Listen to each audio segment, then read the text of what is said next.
Earth signs, tignan po natin kung ano yung mensahe para sa iyo ngayong araw. Keep in mind po na ito ay general reading lamang. So, hindi po lahat ay makaka-relate. So, be open-minded. Sa mga hindi pa po nakasubscribe dito sa ating channel, please subscribe na po kayo. And pa-like na din po ng ating video. At sa mga nais pong mag-avail ng ating private readings, ng ating Evil Eye Amulet Necklace, at ng ating Tiaras Bracelet, makikita nyo po yung links sa description box. Tarot Intentions by Aliana Reyes. Okay, tignan po natin kung ano ba yung mensahe para sa'yo ngayong araw na ito. Spirit Guide, mensahe po natin for Earth signs, Taurus, Virgo, and Capricorn. Meron tayo ditong closing this cycle. So, meron na kayong kailangang iwanan, no? We have side hustles.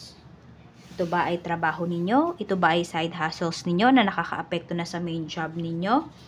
So, pag-isipan nyo po kung ano ba yung mga ile-let go ninyo. Ano ba yung mga bagay na hindi na nakakatulong sa inyo, na hindi na nakakapagbigay growth sa inyo. Tao man yan, sitwasyon, or isang bagay.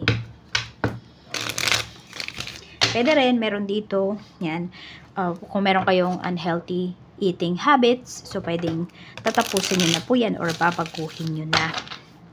Kasi mas gusto nyo na ngayon is healthy diet. Mag-healthy diet na yung iba sa inyo. So, yung mga options ninyo ngayon, pagdating sa pagkain, ay mas healthy na. Check pa po natin ano pa yung mensahe para sa'yo ngayong araw na ito. Okay, so we have Death card. O, diba? May binabago talaga kayo dito. May pagbabago. Yung iba sa inyo, pwedeng hindi inyo ito inaasahan. Okay? So, kung medyo naging pabaya kayo pagdating sa health ninyo, so, pwede ngayon po kayo sisingilin. Hindi ko kayo sa tinatakot, ha? Pero, totoo naman talaga yun eh. Once na meron tayo, may pinabayaan tayo, diba? Mas lumalala yun. So, kung kayo, ngayon pa lang ay may nararamdaman na, pagdating dito sa katawan po ninyo, so alam niyo na yung gagawin ninyo, 'di ba? Mag-ingat kayo. Alagaan niyo na yung health ninyo. Yan lang naman yung sinasabi sa inyo ni universe, hindi para takutin kayo. We have 9 of Cups. Okay, mas magiging magaan, mas magiging masaya, mas magiging kontento po kayo dito sa kung ano man yung babaguhin niyo sa life niyo. And also, ito po ay wish fulfilled kasi yan. So, pwedeng dati yung side hustles ninyo, ngayon pwedeng yan na yung main, main source of income. Pwede rin naman ganun. We have 3 of Cups. Okay, happy din yung iba sa inyo ngayon. Ayan, mukhang may pagkikita-kita kayo dito ng mga friends mo. Meron tayo ditong Wheel of Fortune. At yung, kung ano man tong meeting na to, ano man tong pagkikita-kita na to, is pwede po na magbibigay ito sa inyo ng, ayan, kaginhawaan. So, pwedeng may pera na involved dito. Sa kung ano man po yung mga pupuntahan po ninyo, yung mga aatenan ninyo. Sabihin natin na parang hindi kayo lugi. Ganyan. Pagdating dito sa trabaho. Pagdating sa trabaho, pagdating sa transactions na ito. We have the Hermit. Yan, aralin mo lang din talaga. So, kung meron kayong bagong tinatry dito naman sa life ninyo, sa trabaho, sa negosyo, aralin nyo pong mabuti. Bago ninyo pasukin. Yan. So, kung may meeting nga dito, merong pagkikita-kita. So, di ba, may alam ka na. Okay, may alam ka na dun. May mapipick up ka na dun sa mga sinasabi ng mga kausap mo or ka-meeting mo. Tignan natin ano pa po yung mensahe. We have the Magician. So, 'di ba? Kayang-kaya mo daw talaga gawin lahat. Napakaganda nung energy mo. Sa totoo lang. Ayan. Meron ka talagang skills na dapat mo talagang pagtuunan ng pansin. Tignan natin. Okay, so pwedeng nafe-feel mo na hindi ko kayang iwan yung isang bagay na to, isang tao na to. Pero kung nagpapahirap po ito sa'yo, ayan o, meron dito, ginawa nyo na lahat ng efforts, pero wala pa rin kayong progress na nakikita. Pwedeng meron kayong kasama na may balat sa puwet. Hindi. Meron kayong kasama dito na nag-i-evil eye po sa inyo. Kaya parang kahit anong pagsisikap po ninyo, walang nangyayari. Earth signs, we have 2 of Pentacles. Huwag niyong pagdudahan yung skills ninyo. Dapat higit sa lahat, kayo yung nagtitiwala sa sarili ninyo. Ayan, 'di ba? Kung ikaw ba yung tipo ng tao na mahilig mag-encourage ng ibang tao, encourage mo muna yung sarili mo bago yung iba. So, we have 2 of Wands. Tapos, meron tayo ditong 8 of Swords. Tingnan mo, may mga lumalapit sa'yo na opportunities dito. Pero mukhang hindi mo pinapansin. Ayan po. Or hindi mo napapansin. Magkaiba naman yun. Yung hindi napapansin sa hindi pinapansin. Yung hindi pinapansin, iniiwasan nyo talaga yan. Pero yung iba naman kasi, mukhang iniiwasan nyo nga talaga kasi pwedeng nagbubulag-bulagan kayo dito sa mga opportunities. I don't know, meron yata talaga kayong ayaw iwan. Or hindi mo lang talaga feel yung opportunity na lumalapit na yun. So, okay lang din naman yun, di ba? Huwag mong ipilit kung hindi mo naman talaga gusto. We have Page of Pentacles. So, may new source of income na paparating sa inyo dito. For some of you, ito yung side hustles na sinasabi. Okay? So, pwede pong magkakaroon kayo dito ng another source of income bukod pa sa main job ninyo. Meron tayo ditong 6 of Pentacles. Kikitak talaga dito. Oh. Perso mo to. Kahit ano man po itong side hustle mo na to. Hindi man bigla kasi yung pera na makukuha nyo dito. Actually, pa konti-konti lang siya. Pero once na naipon nyo talaga, malaking tulong din po yan para sa inyo. So, wag muna kayo maghangad dito ng bonggang-bongga. We have 7 of Pentacles. So, ayan po. Tuloy-tuloy lang talaga. Tsaka may financial recovery din na pinapakita dito sa inyo. So, medyo kung nahirapan kayo nitong mga nakakaraan, na mabawi yung mga ginastos ninyo. Okay? So, ayan po. Paganda naman po siya ng paganda sa loob ng 7 weeks. We have Ace of Swords. Maging matalino lang talaga kayo dito. At matuto daw kayong magsalita. No? I mean, kailangan kung business to, kailangan magaling kayo mag-sales talk. We have 5 of Cups. Tapos, huwag mo nang panghinayangan or huwag mo laging sinasabi na sayang naman yung pera ko. Ayan, iwasan mo yan. Yung parang nanghihinayang ka, yung parang may sinasabi ka lagi na sayang, sayang, sayang. Alisin mo yun.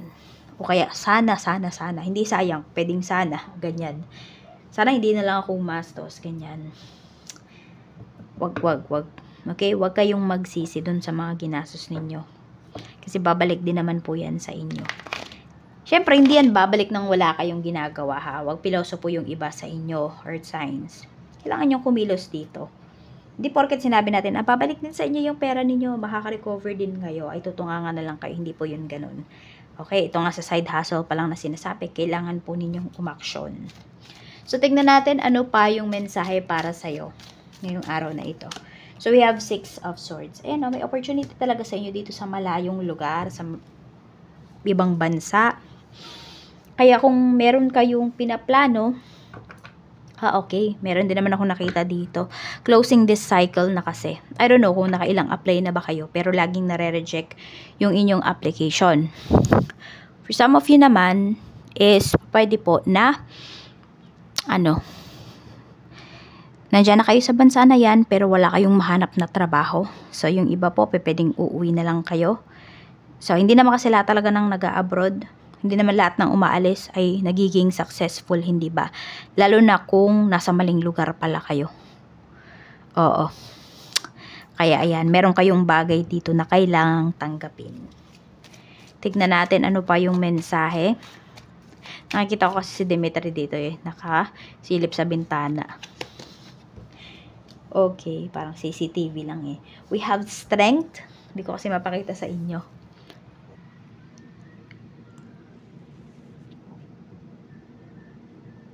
I know, hindi lahat sa inyo matutuwa. Pero ayan nakakatuwa kasi nakatingin siya kanina doon. So, ayan. Back to our reading na. Tumingin pa talaga So, ayan. We have strength. Kailangan nyo dito talaga lakas ng loob. Sa lahat naman ang gagawin natin sa buhay natin. Lahat ng desisyon natin, kailangan meron tayo talagang lakas ng loob. We have Knight of Wands. May pagbabago dito na i-hone nyo talaga ha.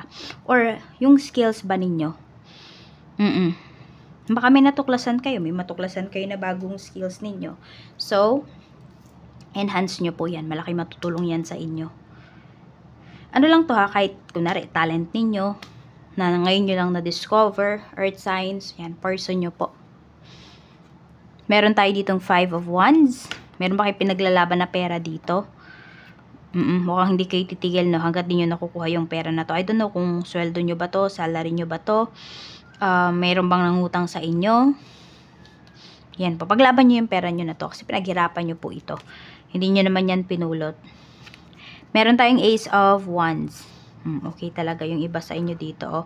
Puntahan nyo po ito ha, kung may meeting man kayo or may training, seminar kayo na atinan ngayong araw na to, puntahan nyo po talaga. Huwag kayong manghinayang dun sa gagastusin ninyo kasi mababawi nyo naman po yon. Kasi may skills, may knowledge kayo na na mababaon, no? Na makukuha. 7 of Cups. Alam mo, karamihan talaga ng goals mo, earth signs, makukuha mo siya. Ayan, no? Mangyayari talaga siya, yung mga goals mo. Huwag ka lang talagang mapapagod dito. Ang ganda ng energy mo. Ayan, no? Yan. Kaya nga, matuto ka din talagang magsalita dito at umaksyon. Yan. Magsalita at umaksyon. Talagang ibibigay po yan sa'yo. Yan, no? Yung mga dating hindi mo nagagawa, hindi mo nabibili, may opportunity na darating sa'yo dito. Kaya grab mo yung opportunity na yon kasi magbibigay yan sa'yo ng kaginhawaan. Madami kayo, hindi ko masasabi, hindi ko mapipinpoint kung ano yan, pero meron po dito, may darating sa inyo. Magugulat na lang kayo. Parang pag nandun na kayo mismo sa sitwasyon na yung masasabi nyo, ito pala yung sinasabi sa reading na magbibigay sa akin ng kaginhawaan. So, ayan lang po. Maraming salamat. Mag-iingat po kayo always and more blessings to come.